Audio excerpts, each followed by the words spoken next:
Introducing 5-digit numbers. Students, we studied how to read and write 4-digit numbers and how to create numbers from given digits. आपण 4 अंकी संख्यांचे वाचन आणि लेखन तसेच दिलेल्या अंकांपासून संख्या कशा तयार करायच्या याचा अभ्यास केला. Now let us study 5-digit numbers. The biggest 4-digit number is 9999. To get the adjacent number of these numbers, we have to add 1 to that number. या नंबरच्या लगतचा नेक्स्ट नंबर काढण्यासाठी त्या नंबरमध्ये आपल्याला 1 ॲड करावा लागेल. Now let's understand this by adding it to the vertical arrangement. See, in this arrangement we have added 1 to 9999. पहा, या मांडणीत 9999 मध्ये 1 ॲड केला आहे. So we start it from units place. म्हणून याची सुरुवात करताना प्रथम युनिट्स प्लेस पासून करू. Therefore 9 units plus 1 unit is equal to 10 units. म्हणून 9 units plus 1 unit मिळून 10 units झाले.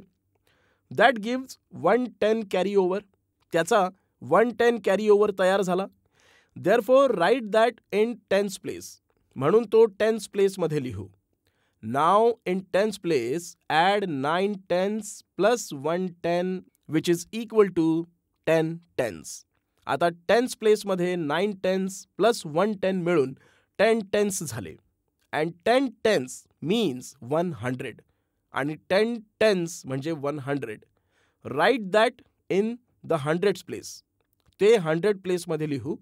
Now in 100 place 900 plus 100 which is equal to 1000. आता 100 place मध्ये 900 plus 100 मिळून 1000 झाले. 1000 is 1000. 1000 चा 1000 होतो. Write that in thousands place. ते आपण thousands place वर लिहू म्हणजे मांडू. In thousands place add 9000 plus 1000 which is equal to 10,000. 1000 place मध्ये 9000 plus 1000 मिळून 10,000 झाले. So that number is 10,000. म्हणून तो नंबर 10,000 आहे. We can say this number as 110,000. हे 10,000 एकत्रित करून त्याला 110,000 असे म्हणू. Reading and writing 5-digit numbers.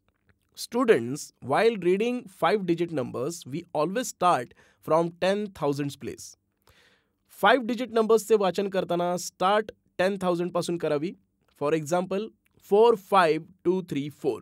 We read this number as म्हणजेच या नंबरचे वाचन असेही होईल 4 10,000 and 5,234. But make it too easier. We read it as 45,234. Let us read the numbers given below. 20,000, 54,000, 80,000, 68,000. Look at the symbols and read the numbers they make. Students, we have already studied how to use one type of symbol to read 4-digit numbers. 4 अंकी संख्यांचे वाचन एकाच प्रकारच्या प्रति अंकावरून कसे करावे हे आपण पाहिले आहे. Now let us use the same method to read 5-digit numbers using symbol. त्या पद्धतीचा वापर करून आपण 5-digit numbers चे वाचन सिम्बलचा वापर करून करू. Now look at these numbers. Here there are 3 beads in 10,000 place.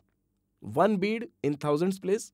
यामध्ये 10,000 place वर 3 beads आहेत. Thousands place वर 1 bead आहे. But no beads in hundreds, tens and units place.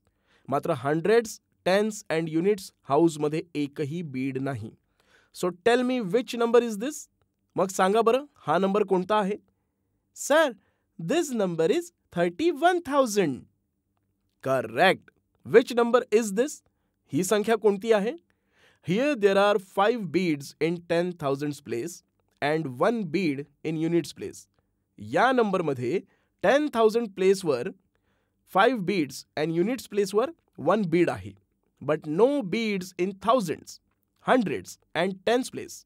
मात्र thousands, हंड्रेड्स अँड टेन्स प्लेसवर एकही बीड नाही. So tell me which number is this? तर मग हा नंबर कोणता आहे? Sir, this number is 50,001. Absolutely correct.